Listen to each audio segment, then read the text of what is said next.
नमस्कार। मैं अरुण के शर्मा, एनालिस्ट वर्थॉट। आज बात करेंगे उस विषय की जो बहुत सेंसिटिव है, संवेदना लिए हुए संवेदनशील विषय है। अब इसमें हमारे एक यूट्यूब पर सत्यहिंदी.com के नाम से एक प्लेटफॉर्म चलाते हैं। बहुत सारे अच्छे, बल्कि देश के सर्वोत्तम सर्वश्रेष्ठ वहाँ पर पत्रकार भी हैं। अब एक लेख सामने आया है हिमांशी नरवाल के विषय में, जो उन्होंने अभी बयान साझा किया प्रेस से, और आज प्रेस दिवस भी है। तो हिमांशी नरवाल की शांति की अपील पर क्यों तिल मिलाए दक्षिणपंथी, ये विचार उन्होंने प्रकट किया है। हिमांशी नरवाल के पति विनय नरवाल पहलगाम आतंकी हमले में शहीद हो गए। हिमांशी नरवाल ने लोगों से शांति बनाए रखने की मार्मिक अपील की और इसे हिंदू मुसलमान के चश्मे से ना देखने की नसीहत भी दी और एक आइडिया भी दिया कि हमको इस चश्मे से, इस एंगल से, इस विचार से इस वारदात को नहीं देखना चाहिए। उनकी इस अपील पर दक्षिणपंथी बौखला गए, उनको पसंद नहीं आई। दोरुपल्ली के ट्रोलर जो है उनको ये पसंद नहीं आई और उन्होंने भद्दी भद्दी गालियां दी हैं। उन्होंने कहा कि मुझे शांति और केवल शांति चाहिए, निसंदेह न्याय चाहिए। मैं नहीं चाहती कि कश्मीरियों और मुसलमानों के खिलाफ लोग हों। यानी उनको ऐसा लगता है कि इसमें कश्मीरी और कश्मीरियत के लोग, उनका कोई हाथ नहीं है, वो निर्दोष है, निष्कलंक है। ये शब्द हिमांशी नरवाल के हैं, जो कि अब नरवाल साहब जो लेफ्टिनेंट हुआ करते थे, उनकी पत्नी है, उनकी विधवा है।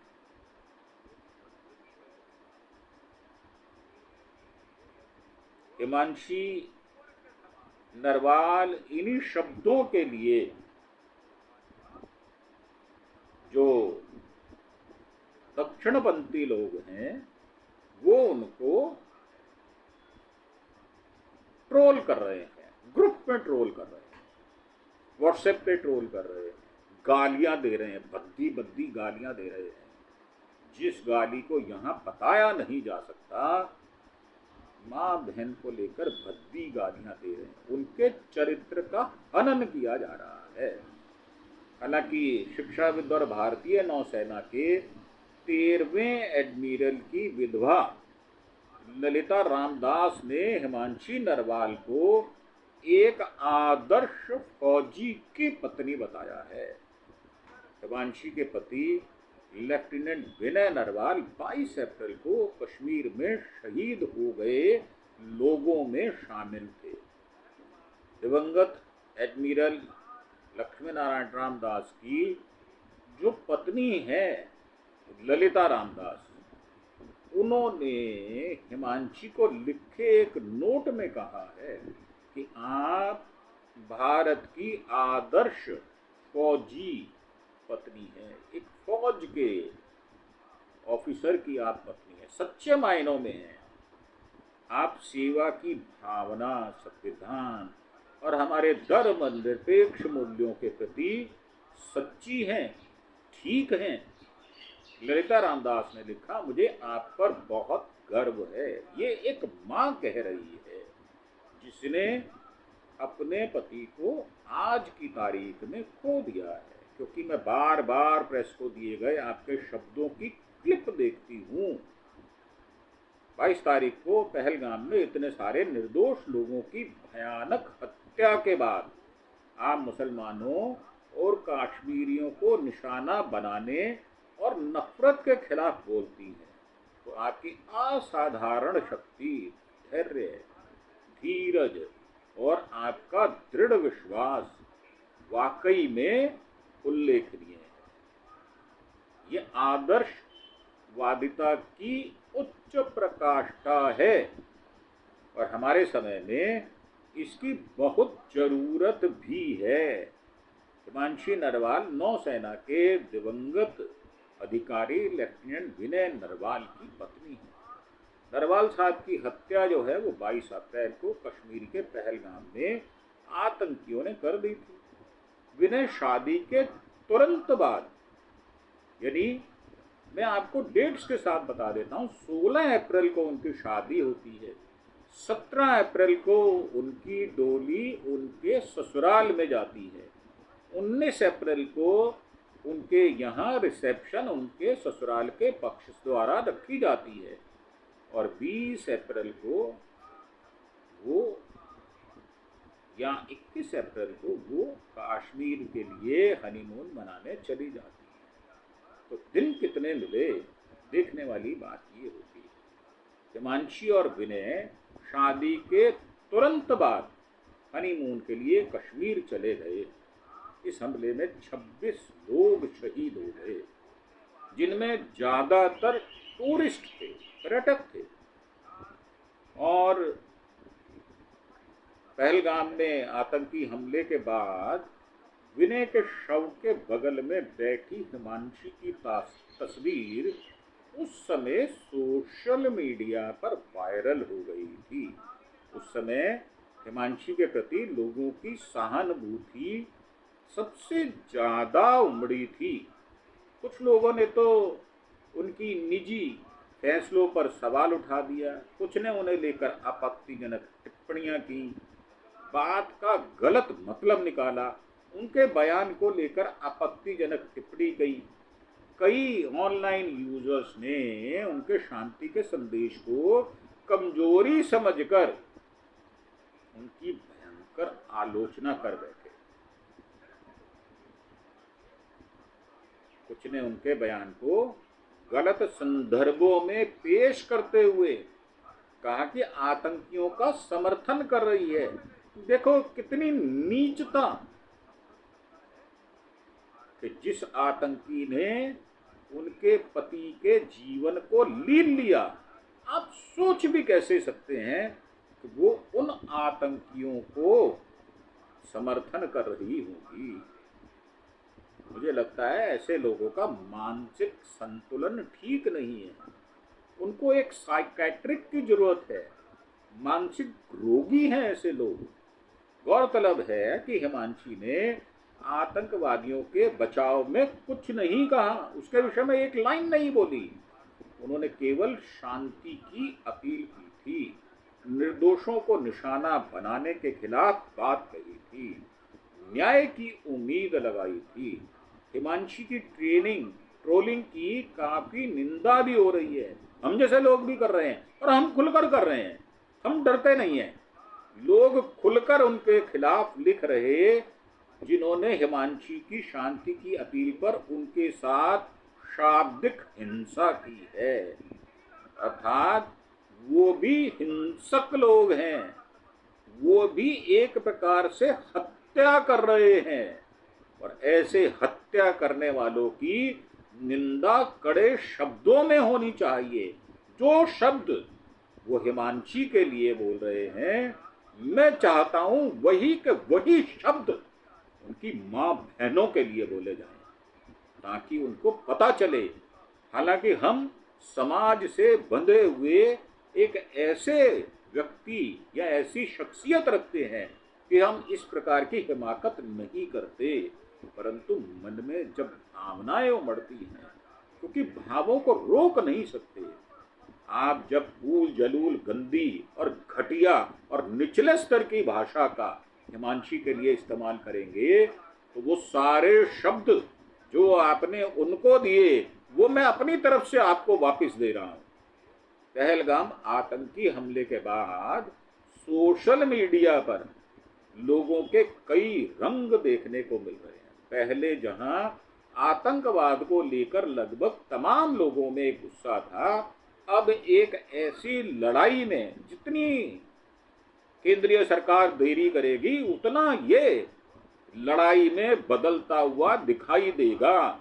जहां कुछ लोग आतंक के नाम पर मुस्लिमों और कश्मीरियों के खिलाफ खड़े नजर आ रहे हैं, तो कुछ निर्दोषों को दोष दिए जाने के खिलाफ भी खड़े हैं।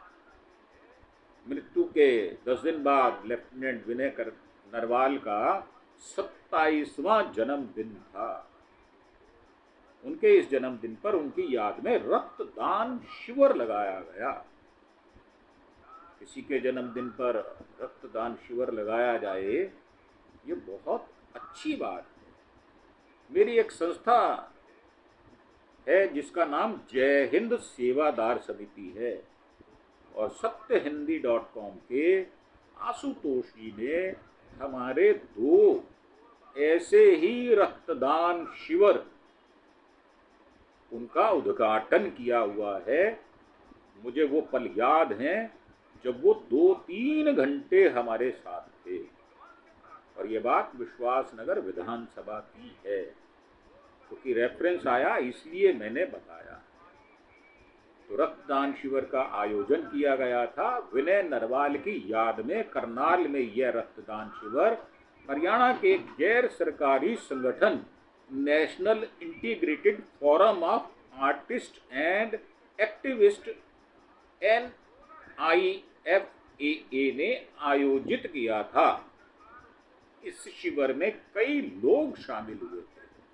विनय की याद में रक्तदान किया। विनय की बहन सृष्टि ने भी शिविर में आए लोगों का आभार जताया। उन्होंने बताया कि कई लोग दूर दूर से आए हैं। कुछ लोग बेंगलुरु से हवाई यात्रा करके पहुंचे हैं, तो कई दिल्ली से आए। सृष्टि ने कहा कि लोगों ने इस आयोजन में उत्साहपूर्वक हिस्सा लिया।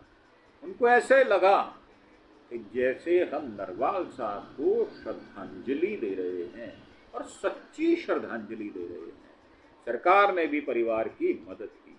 इस रक्तदान शिविर में कई पत्रकार भी पहुंचे। वहीं पत्रकारों से बात करते हुए हिमांशी ने शांति की यह अपील की। हिमांशी ने अपनी बात को दोहराते हुए कहा कि वह नहीं चाहती कि लोग मुसलमानों या कश्मीरियों को निशाना बनाएं। उन्होंने अपने मन की भावना को प्रकट किया, लेकिन साथ ही उन्होंने यह भी जोड़ा, जिन लोगों ने यह अपराध किया है उन्हें सजा अवश्य जरूर निश्चित तौर पर मिलनी चाहिए। हिमांशी के इस बयान जैसे ही सोशल मीडिया पर आए, खास तरह के लोगों के हजूम उन्हें ट्रोल करने लग गए। उनके बारे में घटिया, नीचे स्तर की, जैसे हम ये शब्द कहते हैं ना कि ये व्यक्ति बेल्ट के नीचे हमला करने वाला है, गटर की राजनीति को करने वाला ये व्यक्ति है। उन लोगों ने खास तौर पर उनके निजी विषय में ऐसी घटिया बातें कही जो सुनने और पढ़ने लायक नहीं है। मुझे लगता है ऐसे लोगों की परवरिश जो है वो तो ठीक नहीं हो सकती, क्योंकि उनका लालन पालन ही ऐसा हुआ है। इसी प्रकार से उनकी ट्रेनिंग हुई है।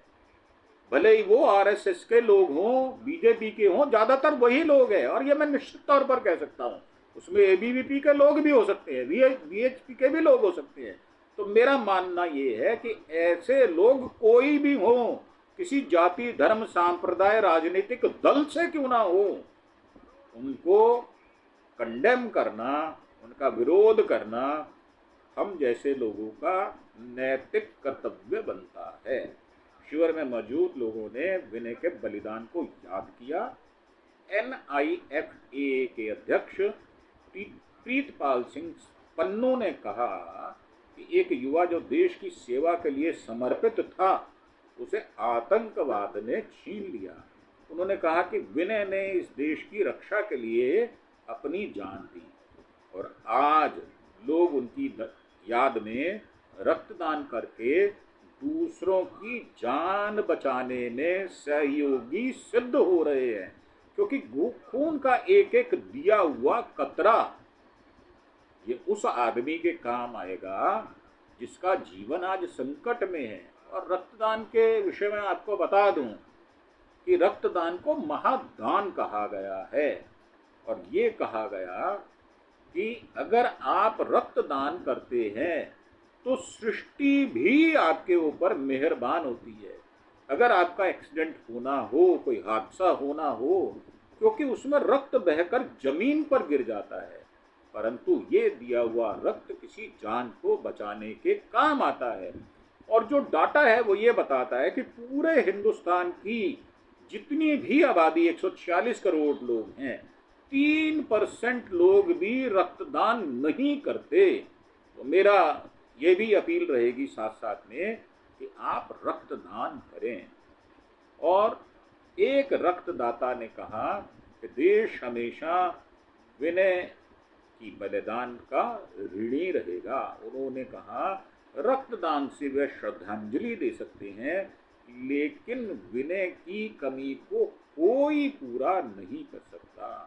तो कैसी उच्च भावनाएं लोग रखते हैं और कैसे कैसे विचार रखते हैं।